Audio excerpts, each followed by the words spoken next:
Welcome and thank you for tuning in. Roses are red, violets are blue. UVA 53, Virginia Tech 62. The Hokies coming out on top in Cassell Coliseum.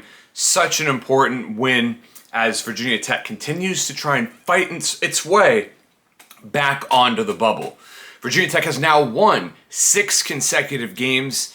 That is a remarkable run considering what happened beforehand with the Hokies falling at the buzzer against Miami on a half-court shot. It's only been great basketball since then, terrific shooting from the Hokies night in and night out, because this is a team that needs its shooters to shoot and shoot well. The best three-point shooting team in the ACC, but terrible when it comes to getting to the free throw line. But I'll tell you who is amazing when it comes to dominating UVA. Keve Aluma can claim paternal rights over Kihei Clark, Tony Bennett, and the entire UVA basketball program. Aluma delivered the single best individual performance by a Virginia Tech player last season when the Hokies beat UVA in Cassell Coliseum, and he did it again tonight. He practically put the team on his back. Aluma had 24 points. The next closest scorer for Virginia Tech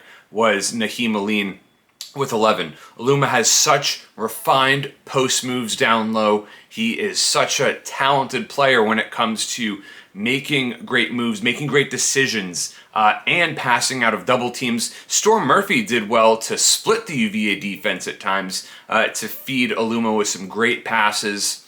And, Keve Aluma had plenty of great blocks to boot. It was a complete performance for the Wofford transfer.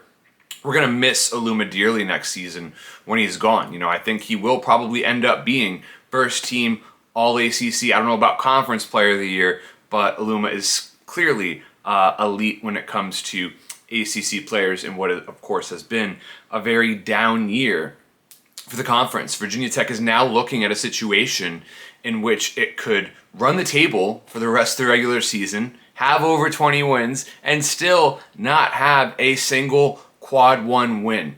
It is so frustrating how down the entire conference has been this season, and now Virginia Tech, unfortunately, has to suffer the consequences. But, Storm Murphy really struggled early on this season. I think it's pretty clear that he is gaining confidence. He's offering more to the team, and he's certainly shooting a whole lot better, which is lovely to see, because Murphy has really struggled at times, but to see him making a meaningful contribution as well, it's really important to the team. And perhaps part of that is because Sean Padula is a really great freshman. He has such a bright future of his own. Kihei Clark gave Padula plenty of problems. He gave Padula more problems than Storm Murphy had to deal with. But Clark, I'm sure, had a miserable night having to hear those airball chants over and over and over again. That Castle Guard atmosphere was electric, unbelievably loud.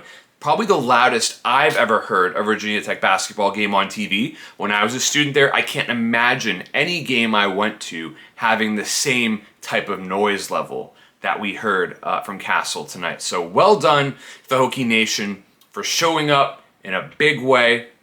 And even with the lack of quad one wins, perhaps Virginia Tech can inch its way back towards the bubble. 6 in a row is really nice at the high major level. And, Darius Maddox has the potential to become a star in his own right. He is playing more and more minutes. I think what will ultimately decide how far this team goes is the willingness of head coach Mike Young to play Sean Padula and Darius Maddox more and more. Naheem Aline and Storm Murphy have been disappointments this season. Murphy, thankfully, has started to turn the corner. But Padula and Maddox, they're the future. The team's going to revolve around them next season. And I love what both bring to this program. And, of course, I would be remiss without giving Justin Mutz a late shout-out for his triple-double against Syracuse. He provided a lot of energy tonight. Didn't score all that much, but, he stood tall defensively, made a number of really key stops, and, of course, his energy will always be unmatched. Thank you so much for tuning in, and if you've watched for this long, you might as well subscribe to my channel.